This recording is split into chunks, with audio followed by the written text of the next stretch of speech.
আসসালামু আলাইকুম ওয়া রাহমাতুল্লাহি ওয়া বারাকাতুহু। আলহামদুলিল্লাহ ওয়া সালাতু ওয়াসসালামু আলা রাসূলিল্লাহি ওয়া বা'দ। সুপ্রিয় দর্শক, স্বাগত জানাচ্ছি সিনবাদ রিসোর্ট গ্রুপ রমাদান কারীম অনুষ্ঠানে, powered by Molla Super Salt, co sponsor Islam Bank, Al Arafah Islam bank, Pubali bank, Dhaka resort এবং ইনফিনিটির সৌজন্যে। দর্শক, সুন্দর আয়োজনে আমরা ইসলাম এবং জীবন ঘনিষ্ঠ বিভিন্ন গুরুত্বপূর্ণ বিষয় আলোচনা করে থাকি। আমাদের আজকের আলোচ্য বিষয় রমাদান থেকে শিক্ষা এবং পরবর্তী জীবনে এটা কীভাবে আমরা আমাদের জীবনে এটার বাস্তবায়ন করব সে বিষয়ে। আর গুরুত্বপূর্ণ বিষয় আলোচনার জন্য আমাদের মাঝে রয়েছেন সম্মানিত দুজন অতিথি। প্রথমে রয়েছেন মুফতি আব্দুল হান্নান সিরাজি। আসসালামু আলাইকুম ওয়া রাহমাতুল্লাহি ওয়া বারাকাতুহু। ওয়ালাইকুম আসসালাম। মোহতারাম, কেমন আছেন? আলহামদুলিল্লাহ, ভালো আছি। আপনি কেমন আছেন? আলহামদুলিল্লাহ। এরপরে রয়েছেন হাফিজ মাওলানা শাহাদাত হোসেন সাইফি। আসসালামু আলাইকুম ওয়া রাহমাতুল্লাহি ওয়া বারাকাতুহু। ওয়ালাইকুম আসসালাম। মোহতারাম, কেমন আছেন? আলহামদুলিল্লাহ। শাইখ, আপনি কেমন আছেন? আলহামদুলিল্লাহ। মোহতারাম, আমরা সর্বপ্রথম আপনার কাছে আসবো যে রমাদান থেকে আমরা কি কি শিক্ষা, বিশেষ করে রমাদান তো বিশাল একটি দীর্ঘ একটি মাস, আল্লাহ রাব্বুল আলামিন আমাদেরকে বেশ কিছু ট্রেনিং দিয়েছেন, বেশ কিছু কার্যক্রম আমরা করেছি, আল্লাহ পাকের ইবাদত করেছি। তো কি কি শিক্ষা আমরা আমাদের জীবনে গ্রহণ করতে পেরেছি? আল্লাহ পাক রব্বুল আলামিন রমাদানুল মুবারক মাস দিয়েছেন আমাদেরকে মুত্তাকি পরহেজগার হওয়ার জন্য, লাআল্লাকুম তাত্তাকুন। আল্লাহ পাক রব্বুল আলামিন সূরাতুল বাকারার 183 নম্বর আয়াতের মধ্যে বলেন লাআল্লাকুম তাত্তাকুন, যে রমজান মুবারক আমি তোমাদেরকে দিয়েছি যে যাতে তোমরা মুত্তাকি পরহেজগার অর্জন করতে পারো, লাভ করতে পারো। এই জন্য রমাদান মুবারকের 1 নম্বর শিক্ষা হলো যে মুত্তাকি হওয়া, পরহেজগার হওয়া। তাকওয়া বলা হয় যে বিরত থাকা বা ভয় করা, আর পরিভাষায় তাকওয়া বলা হয় আল্লাহ তাআলার ভয়ে গুনাহ থেকে বিরত থাকা, বেঁচে থাকাকে তাকওয়া বলা হয়। আর তাকওয়া এটা আল্লাহ তাআলার নিকটে অনেক মর্যাদাশীল ব্যক্তি যারা তাকওয়া অর্জন করবে। আল্লাহ রাব্বুল আলামিন বলেন ইন্না আকরামাকুম ইনদাল্লাহি আতকাকুম, যারা তাকওয়া অর্জন করবে আল্লাহ তাআলার নিকটে তারা বেশি সম্মানিত। এবং মুত্তাকিদের আমল আল্লাহ তাআলা কবুল করে থাকেন। অন্য আয়াতের মধ্যে সূরা মায়েদার মধ্যে বলছেন যে ইন্নামা ইয়াতাকাব্বালুল্লাহু মিনাল মুত্তাকিন, যে যারা মুত্তাকি পরহেজগার তাদের আমলটাই আল্লাহ রাব্বুল আলামিন কবুল করেন। সুবহানাল্লাহি ওয়া বিহামদিহি। এই জন্য আমাদের প্রথম শিক্ষা হলো তাকওয়া অর্জন করা, আল্লাহর ভয় অর্জন করা, যাতে করে আমরা আল্লাহর ভয় অর্জন করে গুনাহ থেকে বাঁচতে পারি।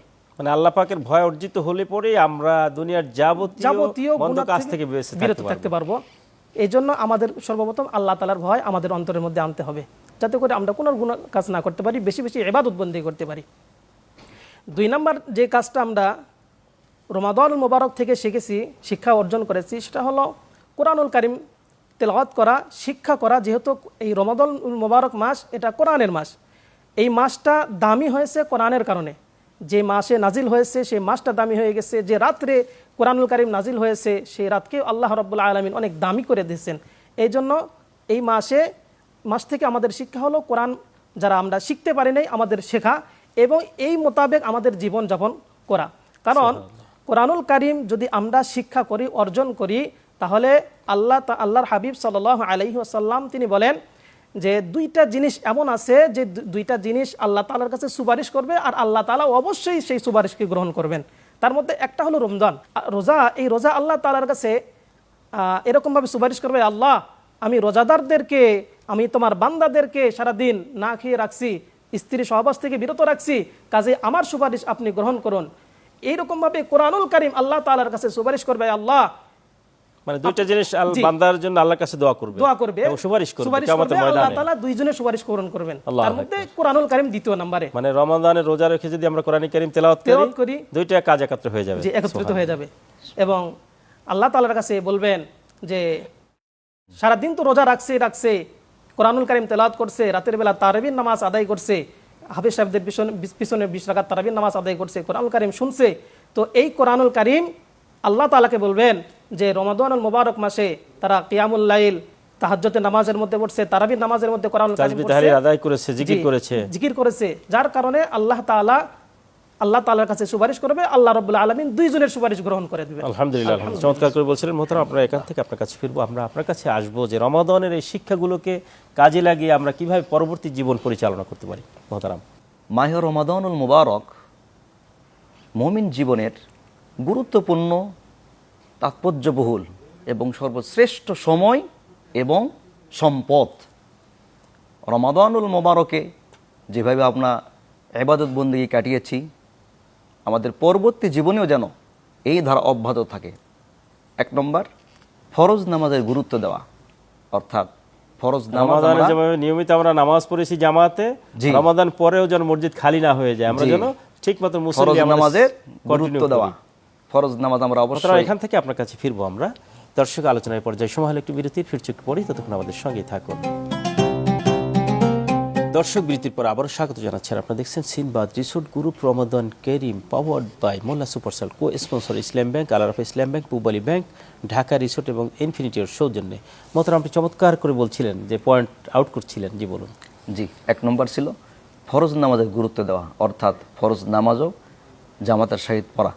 আমরা রমাদানুল মোবারকে যেমন ফরজ নামাজ জামাতের সহিত আদায় করেছি, রমাদানের পরে যেন মসজিদ খালি না হয়ে যায়।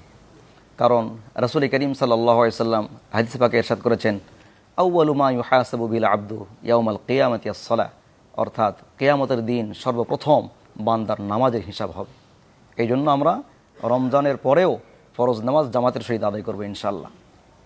2 নম্বর বিষয়, রোজার বিষয়টা ধারাবাহিকভাবে বজায় রাখা, অর্থাৎ রমজানের পরেও অনেক নফল রোজা রয়েছে, এই রোজাগুলো ধারাবাহিকভাবে বজায় রাখা। যেমন শাওয়ালি 6 রোজা, রাসূল করিম সাল্লাল্লাহু আলাইহি সাল্লাম হাদিস পাকে ইরশাদ করেছেন, মান সামা রমাদান ওয়া আতবাহু সিত্তাম মিন শাওয়াল কানা কাসিয়ামিদ দাহরি কুল্লিহি, অর্থাৎ যে ব্যক্তি রমাদান মাসে রোজা রাখলো এবং পরের শাওয়াল মাসে 6 রোজা রাখলো, সে যেন সারা বছর রোজা রাখলো। এইটা গুরুত্ব যদি আমরা অনুধাবন করতে পারি, দর্শক, আমরা যদি এই গুরুত্ব অনুধাবন করতে পারি, অর্থাৎ রমাজানের রোজাটা রাখলাম, সঙ্গে যদি আমরা শাওয়ালের 6টি রোজা রাখতে পারি, তাহলে কিন্তু আমরা পরিপূর্ণ 1 বছর রোজা রাখার সওয়াব, অর্থাৎ এটা কিন্তু আমরা মিস করবো না। এটা কিন্তু খুব গুরুত্বপূর্ণ একটি আমল, আল্লাহ রাব্বুল আলামিন কি নিয়ামত আমাদের জন্য রেখেছেন। জি। এরপরে প্রতি মাসে 3টা রোজা রাখা, 13, 14 এবং 15, এই 3টা রোজাকে বলা হয় আইয়ামে 20। এই 3টা রোজা রাখার চেষ্টা করা। এটা অন্যান্য উম্মতের জন্য এটা ফরজ ছিল, অন্য জি। নবীদের উম্মতদের জন্য, অন্য নবী উম্মতের ফরজ ছিল, আমাদের জন্য সুন্নত। এরপরে সপ্তাহে 2টা দিন রোজা রাখা, সোমবার এবং বৃহস্পতিবার, যে রাসূল সাল্লাল্লাহু আলাইহি ওয়াসাল্লাম সপ্তাহে 2 দিন রোজা রাখতেন। এরপরে দান সদকা করা। আমরা রমজানুল মোবারকে যারা সম্পদশালী ছিলাম, সদকাতুল ফিতর এবং যাকাত আদায় করেছি, দানের হাত যে প্রসারিত করেছে, এই প্রসারণটা যেন রমাদানের পরেও কন্টিনিউ করি। অন্যান্য দান সদকা করেছি, রমজানের পরেও যেন এই দান সদকার এই হাতটা প্রসারিত থাকে। এরপরে নফল ইবাদত বেশি বেশি করা, নফল যে ইবাদতগুলি রয়েছে এগুলো বেশি বেশি করা। যেমন নফল নামাজ, শেষ রাতে তাহাজ্জুদ, রাসূল করিম সাল্লাল্লাহু আলাইহি সাল্লাম হাদিস পাকে ইরশাদ করেছেন, আফদালুস সালাতি বাদাল ফরিয়দা সালাতুল লাইল, অর্থাৎ ফরজ নামাজের পরেই সর্বোত্তম নামাজ হলো শেষ রাতের নামাজ, অর্থাৎ তাহাজ্জুদের নামাজ। ফাতাহাজ্জাত বিহি নাফিলাতাল লাক, আল্লাহ নিজে বলছেন। জি, এই জন্য তাহাজ্জুদের গুরুত্ব দেওয়া, মানে আল্লাহর ওলি হওয়ার জন্য, আল্লাহর নৈকট্যশীল বান্দা হওয়ার জন্য তাহাজ্জুদের বিকল্প নেই, খুবই জরুরি একটি বিষয়। সকালে ইশরাক নামাজ পড়া, এরপরে চাশত পড়া, সন্ধ্যার সময় যাবতীয় আমলগুলো যেখানে যেটা পরিপূর্ণ একটা শখ আকারে করা এবং প্রতিটা আমল আমরা কন্টিনিউ করা, কোনো হারামের সঙ্গে জড়িত না হওয়া। সুদ ঘুষ এগুলোকে যেভাবে বর্জন করেছি রমাদানে, এটা কন্টিনিউ করা, যাতে আর সুদ ঘুষ আমাকে কোনোভাবেই যেন আমাকে আক্রমণ না করতে পারে, আমার সঙ্গে কাছে ভিসতে না পারে। জি।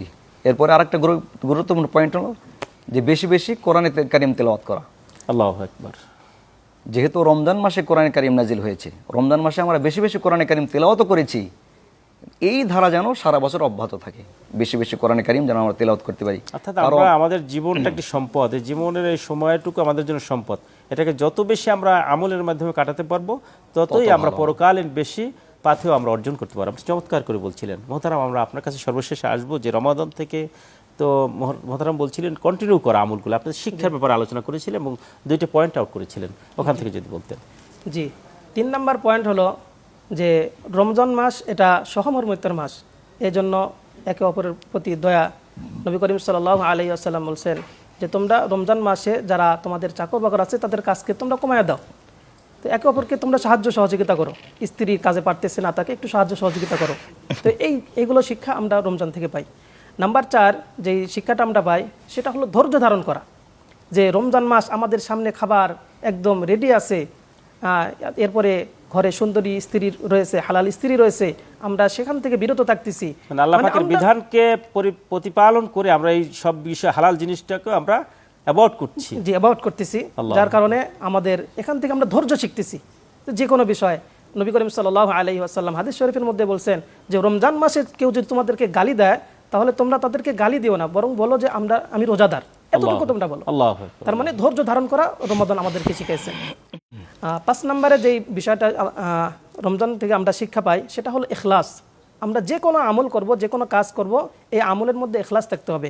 আল্লাহ তাআলা নিজেও বলছেন যে বান্দা যতগুলো নেক আমল করে ততগুলো নেক আমল তার জন্য করে এবং তার প্রতিদান আমি ফেরেশতার মাধ্যমে দিয়ে থাকি। কিন্তু রমাদানুল মুবারকের যে রোজা, এটা এমন একটা ইবাদত বান্দা আমার জন্য করে, কাজেই আমি আল্লাহ রাব্বুল আলামিন আমার বান্দাকে তার প্রতিদান আমি নিজেই দিয়ে দেব। আল্লাহু আকবার। নিজেই অথবা আমি নিজেই তার প্রতিদান হয়ে যাব। করে বলছিলেন যে ইখলাস আসলে, এবং বুখারী শরীফের সর্বপ্রথম যে হাদিসটি নামাল আমাল বিন্নিয়াত, এবং কোরআন কারীমের যে সর্বপ্রথম যে সূরাটি সূরা আল ফাতিহা আমরা সবসময় নামাজে পড়ি, এটা কিন্তু আল্লাহ পাক আলহামদুলিল্লাহি রাব্বিল আলামিন, যে সমগ্র প্রশংসা একমাত্র আল্লাহর জন্য, প্রতিটা কাজই হবে একমাত্র আল্লাহর জন্য। আল্লাহর জন্য হওয়া মানে ইখলাস। মহতরম, আপনারা উভয় চমৎকার করে আলোচনা করছিলেন, আপনাদের উভয়কে মোবারকবাদ জানাচ্ছি। দর্শক, আসলেই যদি আমরা পরিপূর্ণভাবে আল্লাহ রাব্বুল আলামিনের বিধানকে মান্য করে আমাদের ইবাদতগুলো করতে পারি এবং ইবাদতগুলো রমাদানের যে শিক্ষা পেয়েছি সেগুলো যদি আমরা কন্টিনিউ করে আমরা আমাদের জীবনে বাস্তবায়ন করতে পারি, সেটাই হবে আমাদের সফলতা। সে আশাবাদ ব্যক্ত করে আগামী পর্ব দেখার আমন্ত্রণ জানিয়ে আজকের মতো এখানেই বিদায় চাচ্ছি। হায়দামা ইনদি ওয়াল ইলমু ইনদাল্লাহ আলাইহি তাওয়াক্কালতু ওয়া ইলাইহি উনীব। আসসালামু আলাইকুম ওয়া রাহমাতুল্লাহি ওয়া বারাকাতুহু।